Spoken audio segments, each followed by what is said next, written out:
तो अब कोई ऐसी सूरत हाल नजर आ रही है कि जिसमें शायद इंटरनेशनल एक्टर्स जो हैं अमेरिका, यूरोप और पीओके भारत को देने के लिए वो एक्टर्स तैयार हो चाहिए है।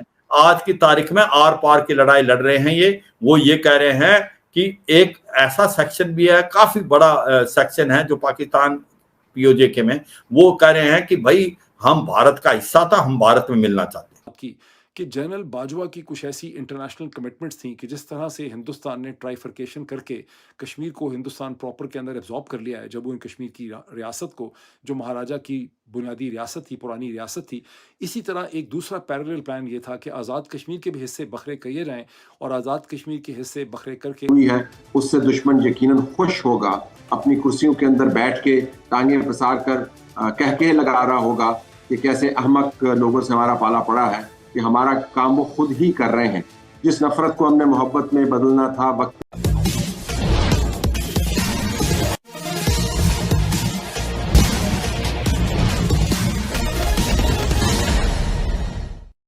तो अब कोई ऐसी सूरत हाल नजर आ रही है कि जिसमें शायद इंटरनेशनल एक्टर्स जो हैं अमेरिका, यूरोप और पीओके भारत को देने के लिए वो एक्टर नहीं होगी, लेकिन अब इनके माई बाप जो हैं उसमें सुना है, देखें ये सब खबरें हैं, अभी हम इस पे अथॉरिटी के साथ तो वो नहीं कह सकते। इसमें ये हुआ है कि चाइना का सबसे बड़ा मसला था, पाकिस्तान तो इतना मैटर नहीं करता था, चाइना को राजी करना बड़ा मसला था, क्योंकि चाइना का जो सीपेक है वो गिलगित बल्तिस्तान से गुजरता है, पीओके में काफी उसका असर है। तो सुना है कि पूरा पीओके भारत को नहीं मिलने लगा और पीओके और गिलगित बल्तिस्तान का कुछ हिस्सा चाइना चाहिए है।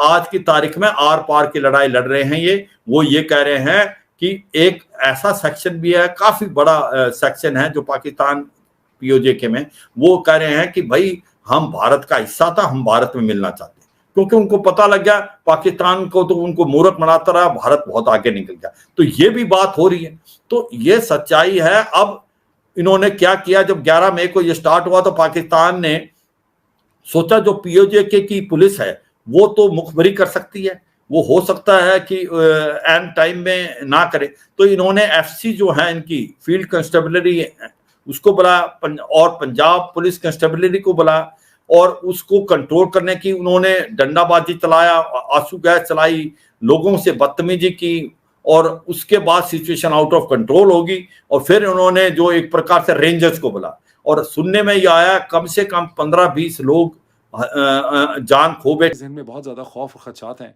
कि 2025 का जो साल है वो आज़ाद कश्मीर के लिए बहुत ज़्यादा कठिन होगा, बिकॉज आरएसएस की जो 100 फाउंडिंग वो सेंटेनरी या सेंचुरी उनकी मुकम्मल हो जाएगी और वो उस मौके पे कोई बड़ी चीज़ करना चाहेंगे हिंदुस्तान में अपनी पॉलिटिक्स को कंसोलिडेट करने के लिए। अब ये जो चीज़ है ये पता नहीं मेरे जहन में क्यों बार बार आती है। बहरहाल अभी तो जो कुछ है उसमें हिंदुस्तान का हाथ जो है वो बहुत ज़्यादा नज़र नहीं आ रहा। जो कॉन्स्पिरेसी थ्योरी है वो ये है कि जनरल बाजवा की जो इंटरनेशनल कमिटमेंट्स हैं उसको पूरा करने की यहाँ पर कोशिश की जा रही।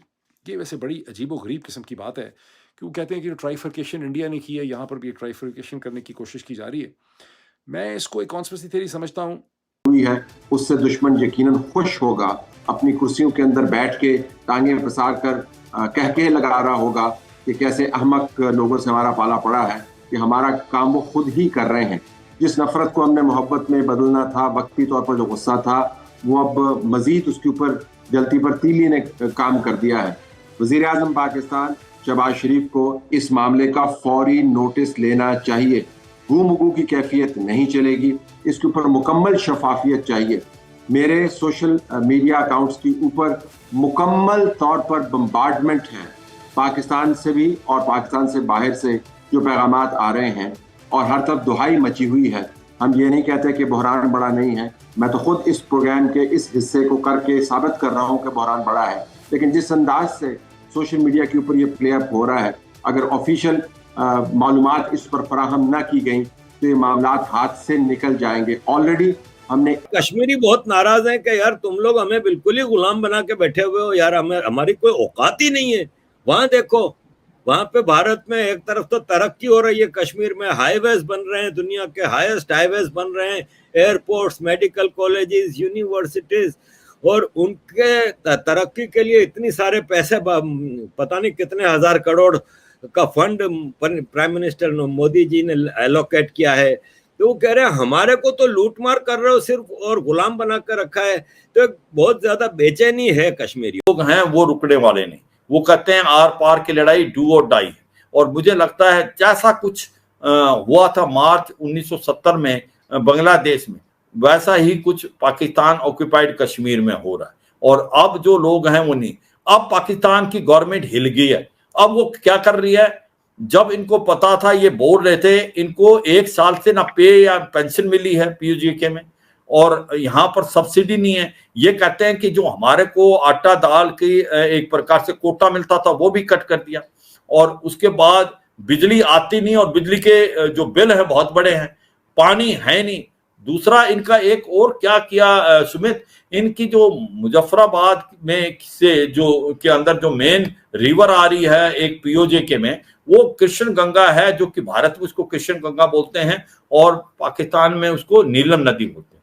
उसका जो मेन सोर्स ऑफ वाटर है उसका मुंह मोड़ के इन्होंने पंजाब की तरफ कर दिया, वो सारा पानी डाइवर्ट पंजाब की तरफ कर दिया। तो पानी भी की दिक्कत है, पानी की दिक्कत, बिजली की दिक्कत, खाने पीने की दिक्कत, और रेट जो है इतने हाई हो गए। आज़ाद कश्मीर की इस पॉलिटिकल मसले के अंदर बुलाना जो है, इसमें से क्लियरली आपको साजिश की बू आ रही है।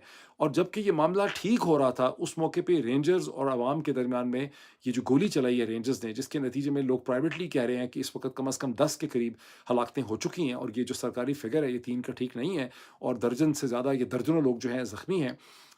ये एक बहुत ही अजीबोगरीब किस्म की सूरत हाल जो है वो डेवलप कर चुकी। मैंने शायद इसका जिक्र किया है कि लोग ये समझते हैं, जो सवाल इस वक्त लोगों के जहन में है कि 2 किस्म की थेरीज हैं। एक थेरी ये है कि यहाँ पर हिंदुस्तान एक साजिश कर रहा है, हिंदुस्तान चाहता है कि यहाँ के हालात ख़राब हो जाएं, ये मशरक़ी पाकिस्तान बन जाए।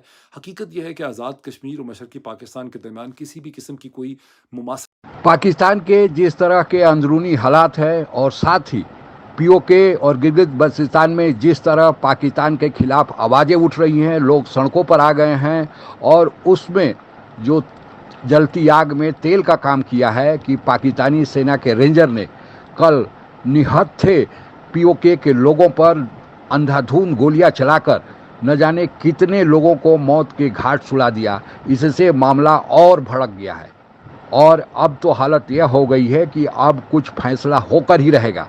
हालांकि जब जनरल बाजवा पाकिस्तान में सेनाध्यक्ष थे, उसी समय अमेरिका ने पाकिस्तान को सलाह दिया था कि वे अमेरिका और भारत चीन के खिलाफ मोर्चाबंदी कर रहे हैं, इसलिए भारत का ध्यान पाकिस्तान की ओर न लगा रहे, और भारत और पाकिस्तान के बीच पीओके और गिलगित बल्तिस्तान का ही मामला है। इसलिए अमेरिका चाहता था कि पाकिस्तान और भारत के बीच पीओके और गिलगित बल्तिस्तान का मामला सुलझ जाए, लेकिन पाकिस्तान हीला हवाली कर रहा था, क्योंकि पीओके और गिलगित बल्तिस्तान में चीन ने कुछ इन्वेस्टमेंट कर रखा है।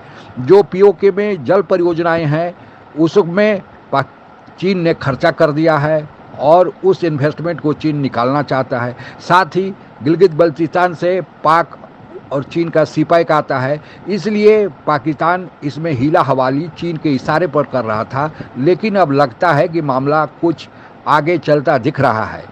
पाकिस्तानी मीडिया में यह भी कहा जा रहा है कि अगले साल आरएसएस के 100 साल, राष्ट्रीय स्वयं सेवक संघ के 100 साल पूरे हो गए हैं, इसलिए भारत कुछ बड़ा करना चाहता है। इन सब चीज़ों को देखते हुए अब हो सकता है कि पीओके भारत को मिले और गिलगित बल्तिस्तान में कुछ हिस्सा चीन को देकर बाकी हिस्सा मिले। आगे क्या होता है वक्त ही बताएगा, लेकिन गिलगित बल्तिस्तान और पीओके के जो हालात हैं उससे तो यही लगता है कि यह अब सत्य साबित होता प्रतीत हो रहा है। आप अगर हमसे जुड़ा रहना चाहते हैं तो कृपया मेरे चैनल को सब्सक्राइब करें तथा बेल आइकन भी दबा दें, ताकि नई वीडियो की जानकारी तुरंत आप तक पहुंच जाए। धन्यवाद। जय हिंद।